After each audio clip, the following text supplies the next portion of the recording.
آج کہنے والے کہتے ہیں کہ حسبنا کتاب اللہ، ہمارے پاس کتاب اللہ کی کافی ہے، ہمیں کسی اور کی ضرورت نہیں، ہم کتاب اللہ کو خود دیکھیں گے، خود سمجھیں گے، اور خود دیکھ کر اور سمجھ کر جو ہمارے طریقہ سمجھ میں آئے گا اس پر چل پڑیں گے۔ یہ جو دعویٰ کیا جا رہا ہے یہ در حقیقت خود قرآن کریم کو نہ سمجھنے کا نتیجہ ہے۔ پہلی سورت میں سورہ فاتحہ میں اللہ تبارک و تعالی نے واضح طور پر بیان فرما دیا کہ صراط مستقیم وہ نہیں ہے جو تم اپنے دماغ سے، اپنی سمجھ سے، اپنی سوچ سے قرآن کو دیکھ کر سمجھو۔ صراط مستقیم وہ ہے جس پر اللہ کے انعام منعم شدہ بندے کار بن رہے ہوں۔ اور کیا فرمایا؟ وَاتَّبِعْ سَبِيلَ مَنْ أَنَابَ إِلَيَّ، ان لوگوں کا راستہ اپناؤ، ان لوگوں کے پیچھے چلو جو مجھ سے رجوع کرنے والے ہیں۔ سبیل من اناب الی، وہاں پر بھی کتاب کا حوالہ نہیں دیا، وہاں پر بھی حوالہ دیا رجال کا حوالہ دیا، رجال اللہ کا حوالہ دیا۔ تو اس کا یہی وجہ ہے کہ حضرت نبی کریم سرور دو عالم صلی اللہ علیہ وسلم کے وقت سے لے کر آج تک دین کی صحیح تعبیر و تشریح جو متوارث چلی آئی ہے اس کا راستہ یہی تھا کہ صحابہ کرام نے حضور اقدس صلی اللہ علیہ وسلم کی صحبت حاصل کی، اور پھر ان صحابہ نے تابعین کی تعلیم دی، ان کی تربیت کی، وہ تابعین بن گئے۔ تابعین کے بعد تبع تابعین آئے، وہ تبع تابعین بن گئے۔ یہ سلسلہ روز اول سے اسی طرح چلا آ رہا ہے اور انشاءاللہ قیامت تک اسی طرح جاری رہے گا۔ بیچ میں پتہ نہیں کتنے دانشور اٹھے ہیں اس پورے 1400 سال کے دوران، جنہوں نے یہی نعرہ لگایا کہ حسبنا کتاب اللہ، ہمیں رجال اللہ کی ضرورت نہیں، ہم تو کتاب اللہ کے پیرو ہیں اور کتاب ہی کی کو سمجھ کر کریں گے۔ اور اس کے نتیجے میں طرح طرح کے نظریات نے جنم لیا، معتزلہ پیدا ہو گئے، خوارج پیدا ہو گئے، کرامیہ پیدا ہو گئے، جہمیہ پیدا ہو گئے، قدریہ پیدا ہو گئے، جبریہ پیدا ہو گئے۔ اگر فرقوں کی تاریخ اٹھا کر دیکھو مسلمانوں کے عہد میں تو سینکڑوں فرقے پیدا ہوئے ہیں۔ وہ سب فرقے کیا تھے؟ حسبنا کتاب اللہ کہنے والے، کہ ہمیں بس کتاب چاہیے، رجال اللہ کی ہمیں فکر نہیں۔ لیکن انجام کیا ہوا؟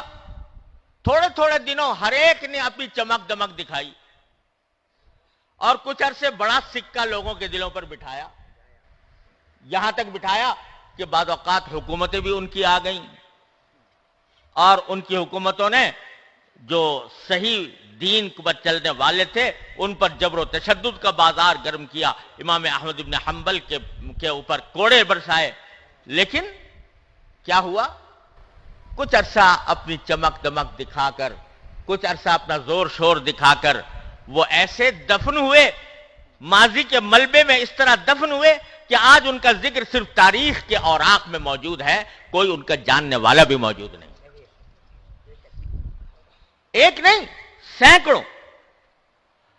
تو یہ عبرت کا سبق ہے ان لوگوں کے لیے کہ جو رجال اللہ سے قطع نظر کر کے صرف کتاب اللہ کو دیکھنا چاہتے ہیں اپنی سمجھ کے مطابق، اپنی فہم کے مطابق، اور رجال اللہ کے ساتھ ان کی صحبت اور ان کی تعلیم سے بے نیاز ہو کر چلنا چاہتے ہیں، وہ سب 1400 سال کے اندر وہ سب ختم ہو چکے ہیں، اور نئے نئے پیدا ہوتے رہتے ہیں، ختم ہوتے رہتے ہیں، نئے نئے پیدا ہوتے رہتے ہیں، ختم ہوتے رہتے ہیں۔ لیکن جن لوگوں نے دین کی تشریح کتاب اللہ اور رجال اللہ دونوں کو ساتھ لے کر کی ہے اور دین کو ان کے ذریعے سمجھا ہے، ان کا جو طریقہ ہے وہ جس طرح صحابہ کرام کے دور میں تھا الحمدللہ آج بھی موجود ہے، وہ ختم نہیں ہونے والا، کیونکہ یہ وہ ہے جس کو رسول کریم سرور دو عالم صلی اللہ علیہ وسلم فرمایا ما انا علیہ واصحابی، جب یہ فرمایا تھا کہ میری امت 72 فرقوں میں بٹ جائے گی، تو وہاں حضور اقدس صلی اللہ علیہ وسلم سے پوچھا گیا پھر کون سا ہوگا نجات پانے والا؟ تو آپ یہ بھی فرما سکتے تھے جو قرآن پر عمل کرنے والا ہوگا، کہہ سکتے تھے کہ نہیں؟ جو قرآن پر عمل کرنے والا ہوگا وہ ہوگا نجات یافتہ۔ آپ نے یہ نہیں فرمایا، فرمایا ما انا علیہ و اصحابی، جس طریقے پر میں ہوں اور میرے صحابہ ہیں وہ ہوگا صحیح راستے کے اوپر، جس کے معنی یہ کہ جو کتاب اللہ تو ہے ہی اپنے مقام پر، لیکن کتاب اللہ کے ساتھ رجال اللہ کو لے کر جو چلے گا وہی ہوگا صحیح راستے پر اور وہ نجات پانے والا ہوگا۔ تو اللہ تبارک و تعالیٰ نے ہماری ہدایت کے 2 سلسلے عطا فرمائے ہیں، اور اس میں افراط و تفریط جو ہے وہ انسان کو گمراہی میں لے جاتی ہے۔ کسی نے یہ نعرہ لگایا کہ کتاب اللہ کافی ہے، رجال اللہ کی ضرورت نہیں، اس کا انجام میں نے بتا دیا۔ کسی نے یہ نعرہ لگایا کہ ہمیں رجال اللہ چاہیے، کتاب کی ضرورت نہیں۔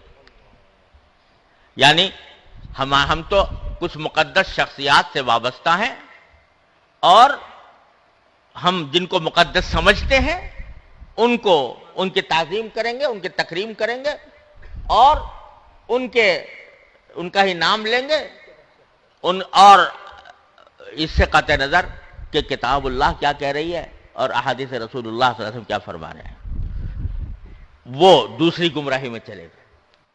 لہذا اعتدال کا راستہ جو خود سورہ فاتحہ نے بتایا وہ یہ ہے کہ کتاب اللہ اور رجال اللہ دونوں کو ساتھ لے کر چلو۔